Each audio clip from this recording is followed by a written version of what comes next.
মাননীয় প্রতিমন্ত্রী পার্বত্য বিষয় মন্ত্রণালয়, তিনি আজকে আমাদের এখানে প্রধানমন্ত্রী অতিথি হিসাবে আসছেন। আমি ব্যক্তিগতভাবে খুব আনন্দিত, এবং আমি তো ছোটোবেলার থেকে তাকে দেখেছি, ঠিক ছোটোবেলা বলবো না, যখন ছাত্রজীবন ছিল এখানে যে গুরু শিষ্যর এখানে আমরা উপস্থিত পাশাপাশি বসেছি। এটা মানুষের ওখানে ভাগ্যে বা জীবনে খুব কমই ঘটে। উনি আমার ছাত্র ছিলেন, আমি ওনার শিক্ষক ছিলেন।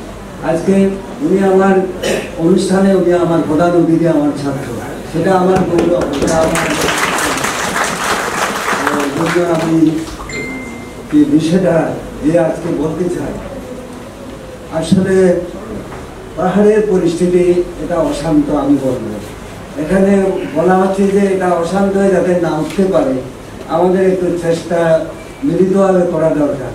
কিন্তু পাহাড় তো অশান্ত হয়ে আছে, সেটা তো নতুন করে বলার, উদাহরণ দেওয়ার, দৃষ্টান্ত রাখার কোনো অবকাশ নেই। আমার বয়স অনেক হয়ে গেছে, 26 বছর আগে চুক্তিতে স্বাক্ষর করেছি, অনেক আশা আকাঙ্ক্ষা ভরসা নিয়ে, অনেক বিশ্বাস নিয়ে। কিন্তু আজকে 26 বছর করে 27 বছরে পদার্পণ করেছি। এই চুক্তি এটাও আজকে মুগ্ধ করে পড়ে আছে।